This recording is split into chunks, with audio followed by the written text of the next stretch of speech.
Andre, can you hear me? I can hear you, Marty. All right. Welcome to the show. Great to be on with you. All right. Thank you so much. I like your background there. You got the Italian-American flags. And what's the statue you got back there? I don't have my glasses on. It's Christopher Columbus. All right. Where'd you buy that, or did you have that made? No, this was actually a very special gift that was given to me by a member of the Columbus Citizens Foundation. This is an actual duplicate of the statue that's in Columbus Circle in New York City. So it's a very precious and nice gift given to me by Sunda Jinta, who was part of the Columbus Citizens Foundation. She had these made. It's really a rare piece. It's very nice. Yeah, it is very nice. Is it heavy?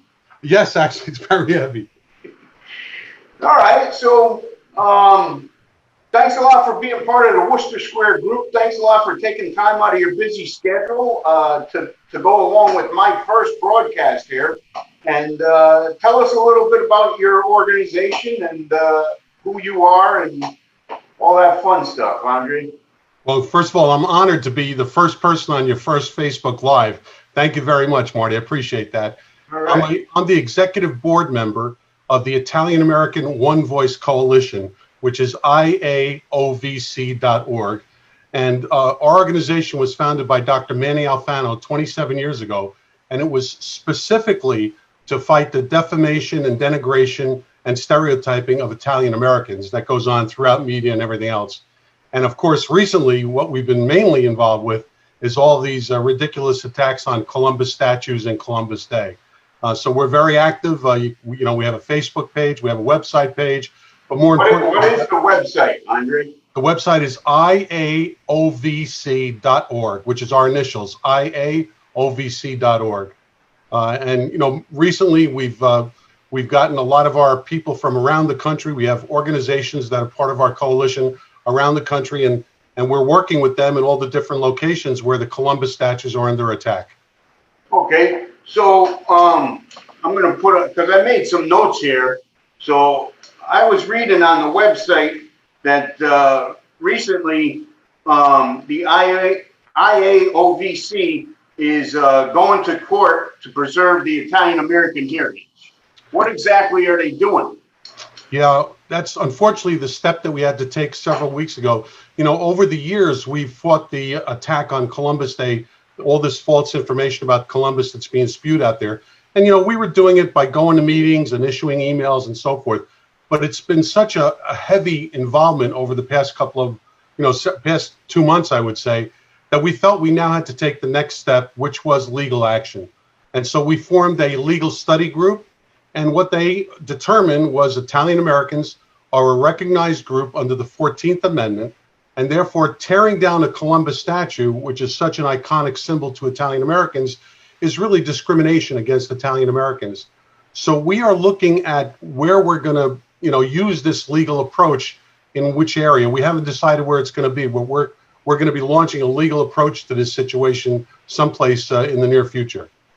Now, how I originally found you was on a 2-minute video and I texted you about this, or I talked to you about this, that opened my eyes about Christopher Columbus. And many people know from my previous posts how I felt about Christopher Columbus, and how I feel now that you've opened my eyes is night and day. Okay, and from before, what I knew Christopher Columbus as a child and what I know him as an adult is two totally different things. And now, what I know because of you, Andre, I would like you to share what I heard in that 2-minute video. I'd like you to share that with the viewers now about the statue being an apology.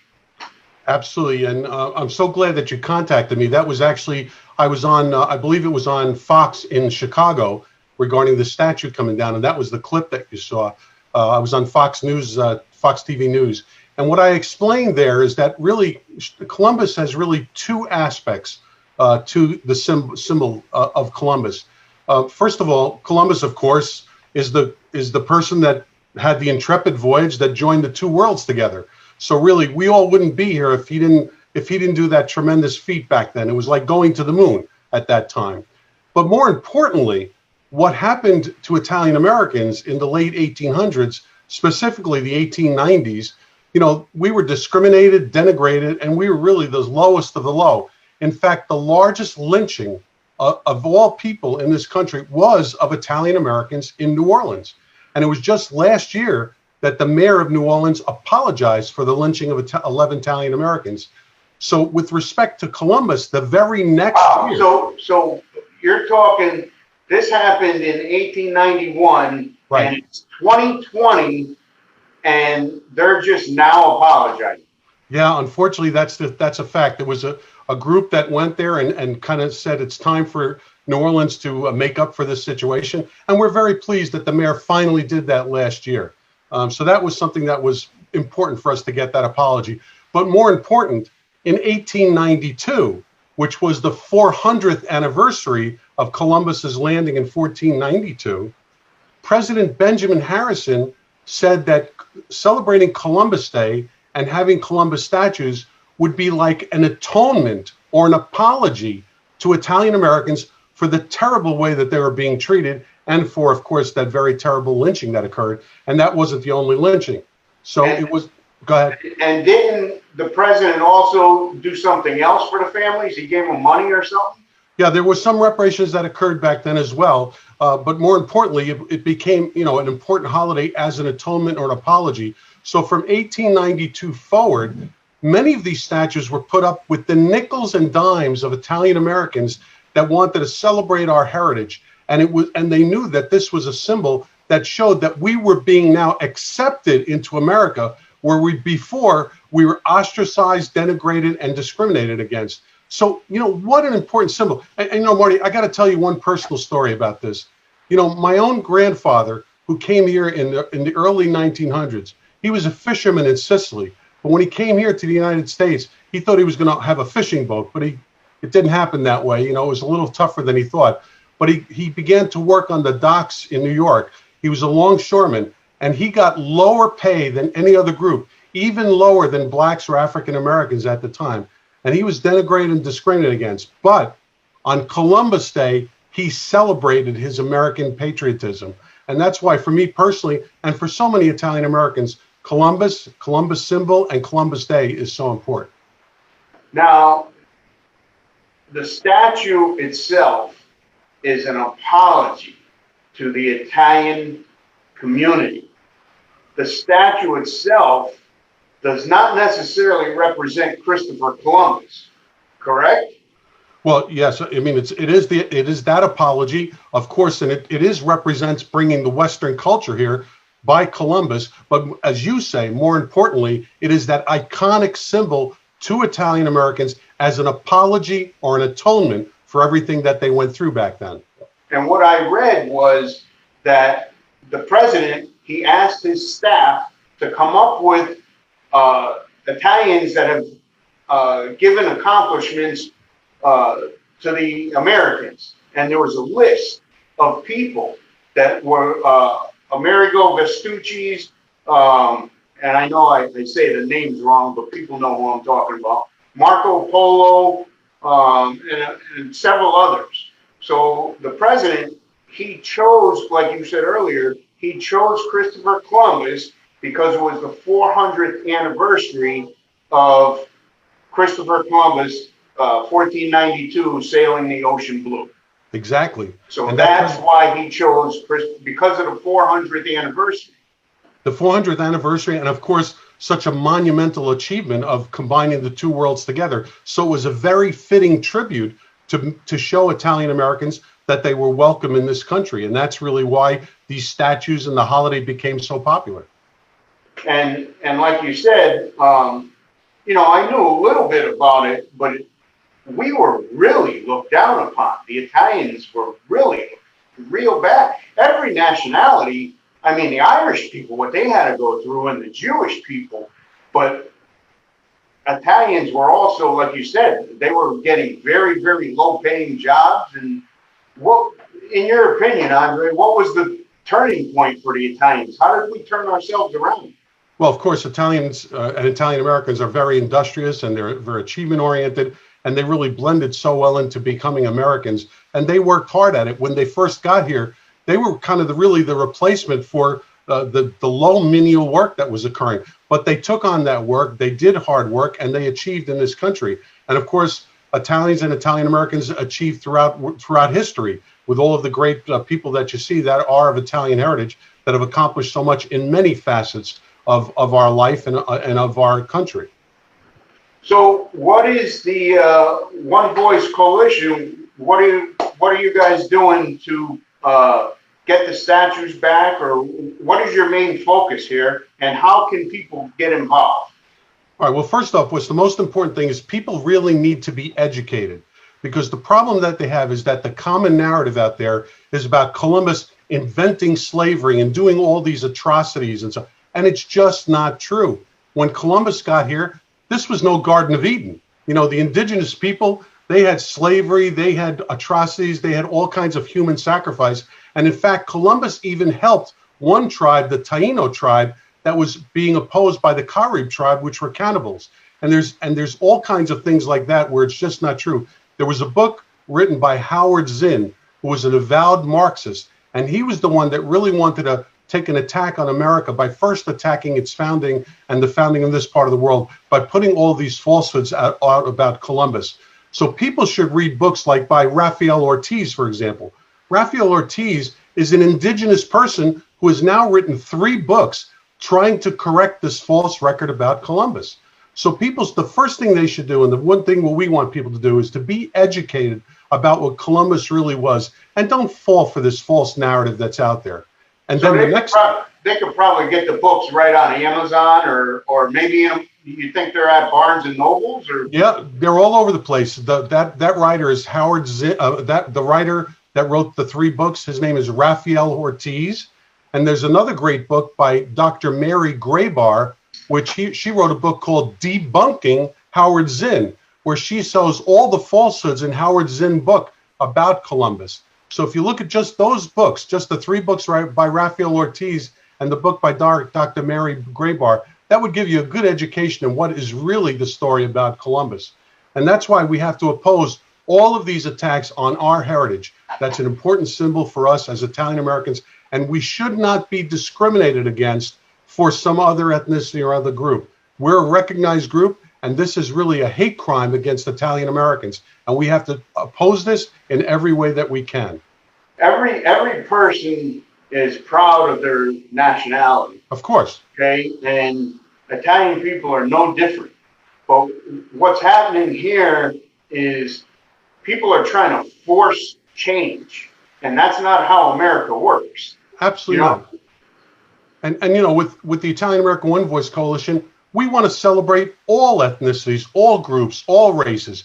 We've got nothing against indigenous people. If they want to have their own day, that's fine. But just don't take away Columbus Day. That's the wrong thing to do. And our group, we've helped other groups. For example, there was a situation where the groups of Irish people came to us to help them with a situation that they were dealing with, the Hibernians, and we helped them. So we want to see all groups be celebrated. That's what makes America great. We're this great quilt of all of our various heritage. We should all work together. But don't make Italian Americans take it on the nose for changing something that's so important to them. So let me ask you a question. How do you feel, because I just read this morning, and it's been in the news for a while, about changing the name Italian American Heritage Day or something to that effect, rather than Columbus Day. What's your thoughts on that, Andre?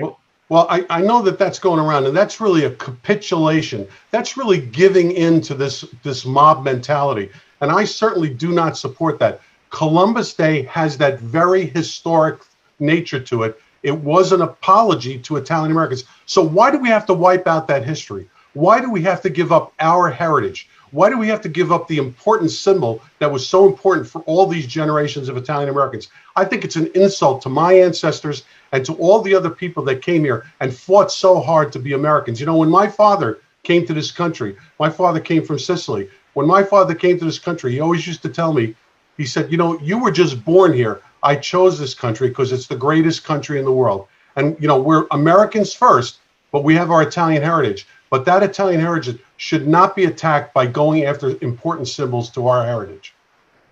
All right. All right. So people want to get involved. How can they get involved, Andre? Well, we would welcome everybody to get involved. We need us all to work together, to unite together and fight all of these things that are coming against us. So go to our website, IAOVC.org.